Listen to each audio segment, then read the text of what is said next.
Ah, look who finally connected the dots. You magnificent, paranoid, absolutely correct human being. Welcome to the revelation you've been avoiding, because the truth was too ugly, too twisted, too perfectly designed to make you feel crazy. But you're not crazy. You're awake. And what you're seeing isn't gossip anymore. It's confession. It's projection. It's them screaming their own secrets while pointing at you. And oh, the irony is so thick you could choke on it. Let's start with something simple. Something so obvious you'll wonder why it took this long to see. Every single thing they accused you of, every whisper, every sideways comment, every "I'm just concerned about them" conversation they had behind your back. It wasn't about you. It was never about you. It was their autobiography written in invisible ink. And you beautiful, trusting fool, you thought they were describing you. They called you manipulative while pulling strings you didn't even know existed. They called you fake while wearing masks so thick their real face forgot how to breathe. They called you selfish while draining every resource, every emotion, every ounce of energy you had left. And you believed them, didn't you? Even if just for a second. Even if just in that 3 a.m. spiral where doubt creeps in like smoke under a locked door. But here's the thing about projection. It's not just a defense mechanism, it's a confession under oath. When someone obsessively talks about what you're allegedly doing wrong, they're not analyzing you, they're narrating their own behavior.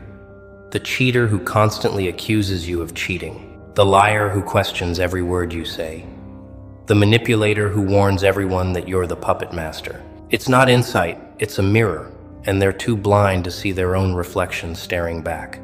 They're literally telling on themselves while thinking they're exposing you, and the tragic comedy of it all is they can't stop. They're compelled. They're addicted to projecting because facing their own truth would shatter the fragile reality they've built. Let's talk about why they needed you to be the villain so desperately, so urgently, so completely. Because if you're the problem, then they're innocent. If you're the manipulator, then their schemes are justified. If you're the toxic one, then their poison becomes medicine in their twisted narrative. They needed you guilty because your innocence made them visible, made their darkness impossible to ignore, made the contrast so sharp that anyone paying attention could see exactly who was who. So they launched a campaign, a quiet war, fought with whispers and implications, with concerned tones and strategic silences, with carefully placed doubts designed to spread like infection through every mutual connection you shared. And for a while, maybe it worked. Maybe people believed them. Maybe you lost friends, opportunities, peace of mind. Maybe you spent months, years even, trying to prove your innocence to people who were never going to believe you because belief wasn't the point. Control was. They didn't want truth. They wanted a narrative they could live with, a story where they weren't the villain, where their actions made sense, where their cruelty had justification. But here's what they didn't account for. The truth doesn't need your belief to exist, and eventually, the mask slips. The projection becomes too obvious. The patterns become too clear, and people start noticing not what you're doing, but what they're saying about you, and how strangely specific it all sounds. You ever notice how their accusations had details, vivid details, scenarios so specific you wondered where they even came from? That's because they came from their life, their choices, their guilty conscience narrating itself through your name. When they said you couldn't be trusted, it's because they were already betraying someone. When they said you were using people, it's because they saw relationships as transactions and assumed everyone else did too.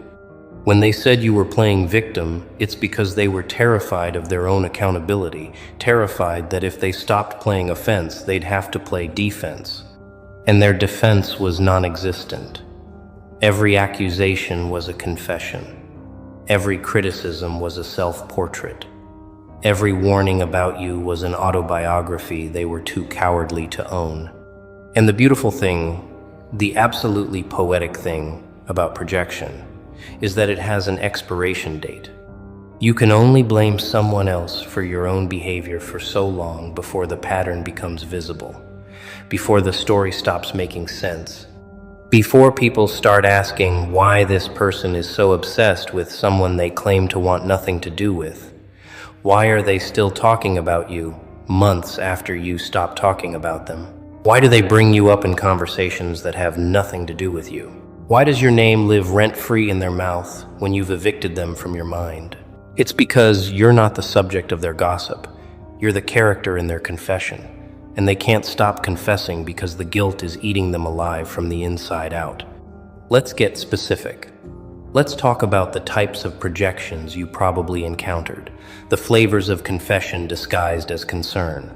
First, there's the loyalty projection, where someone who's been disloyal to everyone they've ever known accuses you of being untrustworthy. They've backstabbed their way through life, switched sides whenever convenient, sold out people for personal gain, and yet somehow, you're the one who can't be trusted. It's almost funny if it wasn't so calculated. They need everyone to doubt your loyalty, because if people trust you, they might tell you things, and those things might reveal the truth about who's really been playing both sides all along. So they plant seeds, drop hints, create doubt where none existed, all while their own loyalty is as stable as a house of cards in a hurricane. Then there's the emotional manipulation projection, the one where someone who's been pulling strings, manufacturing drama, and orchestrating chaos behind the scenes has the audacity to call you manipulative. They've gaslit people into questioning their own reality, twisted situations to fit their narrative, played victim and villain depending on what served them best. And yet you who barely have the energy to manage your own emotions, let alone anyone else's, you're the master manipulator in their story. It's projection so blatant, it's almost art. They see manipulation everywhere because they can't imagine a world where people act without ulterior motives, where kindness isn't a strategy, where honesty isn't a weapon, because in their world, it never is. So they assume you operate the same way. And when you don't, when you're genuinely just trying to exist without playing games, it confuses them so deeply they have to reframe it as a game they just haven't figured out yet. And then, there's the victim mentality projection, the crown jewel of psychological confession. This is where someone who's caused damage, hurt people, burned bridges, and left destruction in their wake accuses you of playing victim. The irony is so thick, it's suffocating. They've weaponized their own pain, used their trauma as a shield for their toxicity, demanded understanding while offering none, and collected sympathy like currency. Yet you who suffered in silence, who healed without broadcasting, who took accountability even when you didn't need to, you're the one playing victim. It's because watching you acknowledge pain without weaponizing it terrifies them, because it reveals that healing is a choice, and they've chosen not to make it. They've chosen to stay wounded, to stay bitter, to use their hurt as justification for hurting others. And your quiet strength is a mirror they can't stand to look into. But here's where it gets even darker, even more twisted. The gossip, the accusations, the character assassination. It's not just projection, it's preparation.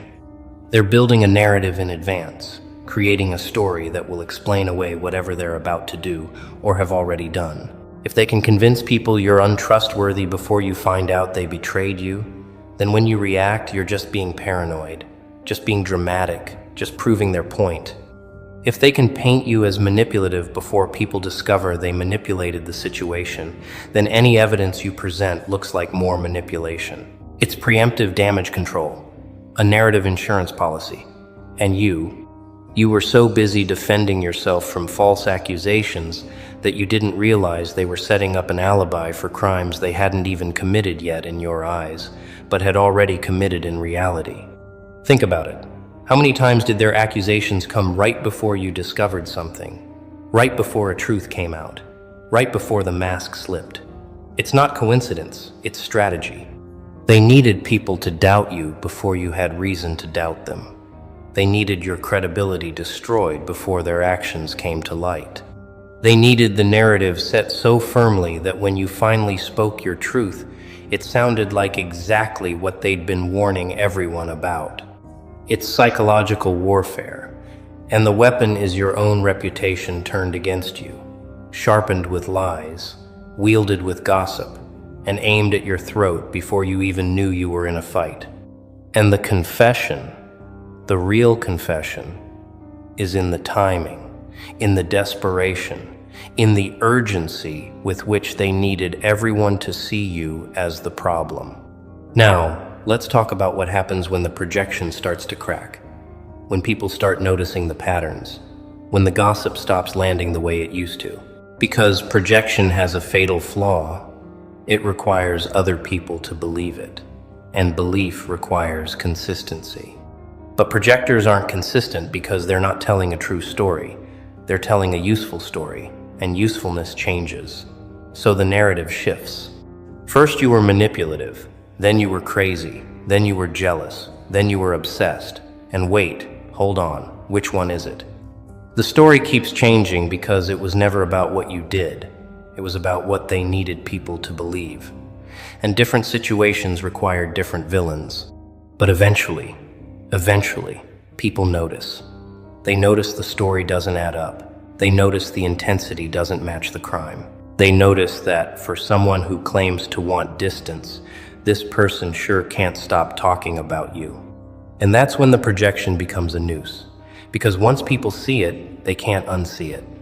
Once the pattern is clear, every past accusation gets re-examined.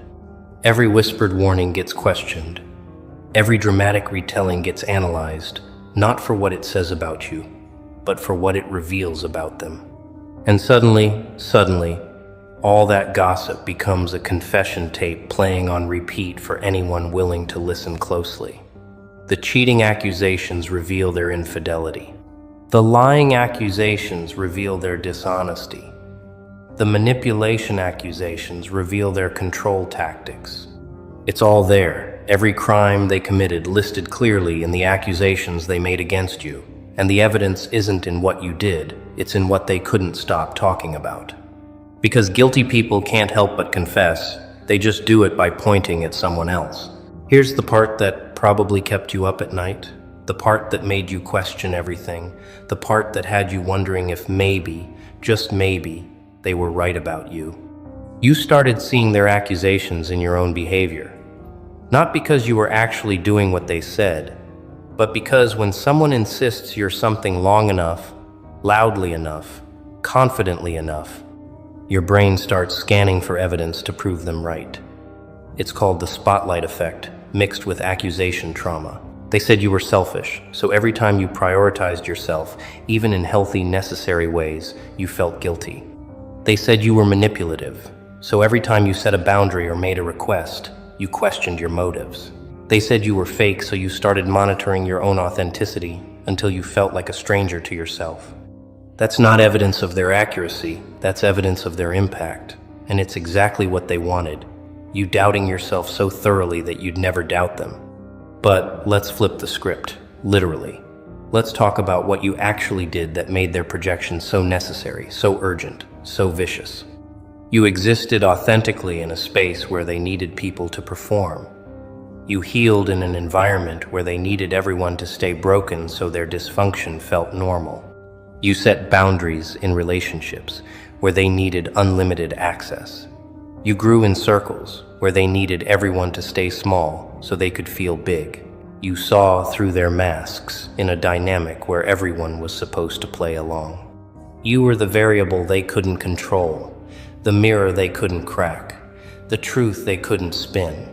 And that was your real crime. Not manipulation or dishonesty or toxicity, but clarity, authenticity, growth, and the refusal to shrink yourself to fit their narrative.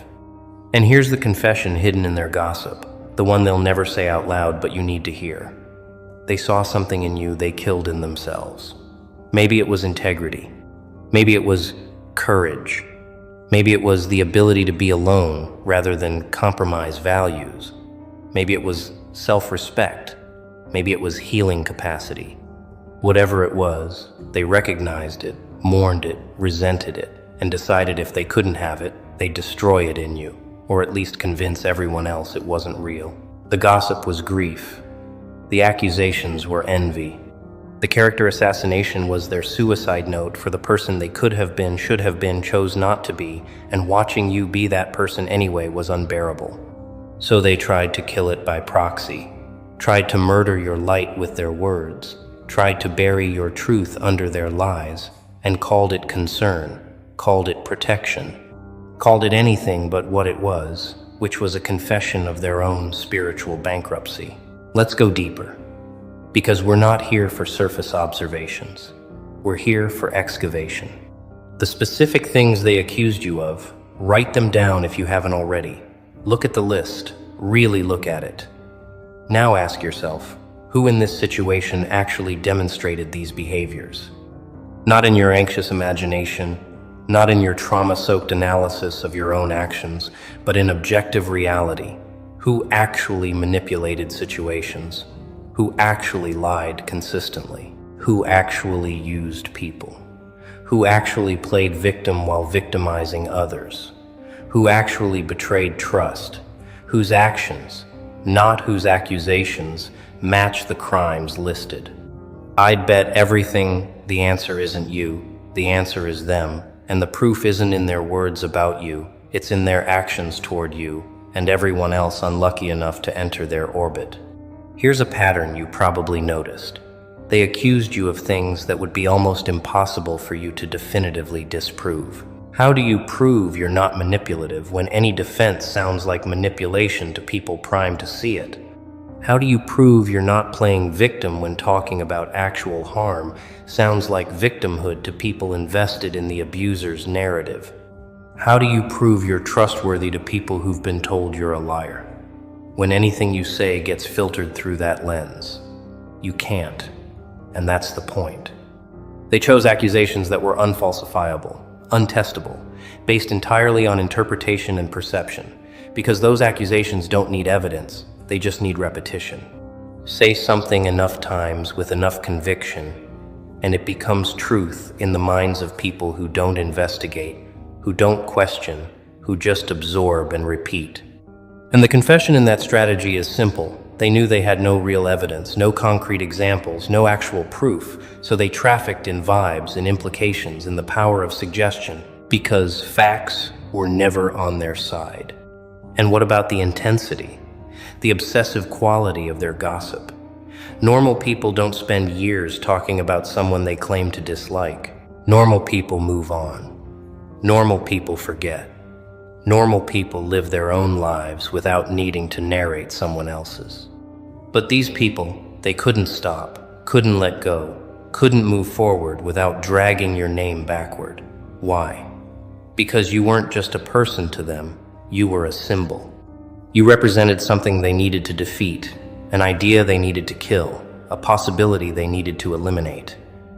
Maybe you represented the life they could have had if they'd made different choices. Maybe you represented the person they pretended to be before the mask became permanent. Maybe you represented freedom they traded for control, or peace they sacrificed for power, or authenticity they buried under performance. Whatever you represented, it haunted them, and the only way they knew how to exorcise that ghost was to destroy the symbol, to assassinate the character, to eliminate the evidence that another way of being was possible. But here's the thing about symbols. You can't kill them with gossip. You can only make them stronger. Every accusation that didn't stick became armor. Every lie that got exposed became a lesson. Every person who saw through their narrative became an ally. Every moment you didn't break became proof of something they couldn't comprehend, which is genuine strength. Not the performative kind, not the loud kind, not the aggressive kind, but the kind that endures, that outlasts, that survives, specifically because it doesn't need validation, doesn't need vindication, doesn't need anything from the people throwing stones. And that strength, that quiet, unshakable presence in the face of their storm, that was the final confession you forced from them without saying a word. The confession that they were never strong enough to break you, never credible enough to convince everyone, never powerful enough to write the ending they wanted, Now let's address the people who believed them, who repeated the gossip, who participated in your character assassination, either actively or passively. Here's what you need to understand. They're not all evil. Some are just lazy. Some are just cowards. Some are just so desperate to be on the winning side they'll believe anything the loudest voice says. Some genuinely thought they were helping by warning others about you. Some were manipulated just as much as you were, just in different ways. And some knew exactly what they were doing and chose cruelty anyway. But here's the part that matters for your peace. Their participation in the lie doesn't make the lie true. And eventually, when the projection becomes undeniable, when the patterns become clear, when the truth comes out the way truth always does, those people will have a choice. Admit they were wrong or double down on the lie. And that choice? That will reveal who they actually are, not who they claim to be when it was convenient. The confession in the gossip is complete when you realize they told everyone exactly who they were. They just used your name. They confessed to manipulation by accusing you of it. They confessed to dishonesty by questioning yours. They confessed to toxicity by labeling you toxic. They confessed to selfishness by calling you selfish. They confessed to playing victim by accusing you of it. They wrote their entire autobiography in the margins of your life story. And if you read it right, if you see it clearly, you'll realize the gossip was never about you. It was always, always about them. And the tragedy, the absolute tragedy, is they'll never admit it. They'll never take accountability. They'll never apologize. They'll never acknowledge that every word they spoke against you was a mirror they were too terrified to look into. So what do you do with this realization, with this clarity, with this confirmation that you're not crazy, you were just surrounded by people confessing their crimes while prosecuting you for existing? You do nothing. Absolutely nothing. You don't confront. You don't explain. You don't defend. You don't try to make them see what they're determined to stay blind to. You simply exist in your truth, live your life, heal your wounds, and let their confession stand on its own.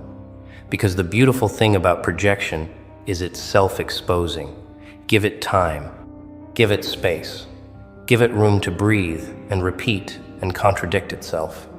And eventually, anyone paying attention will see exactly what you see, which is people so desperate to avoid their own reflection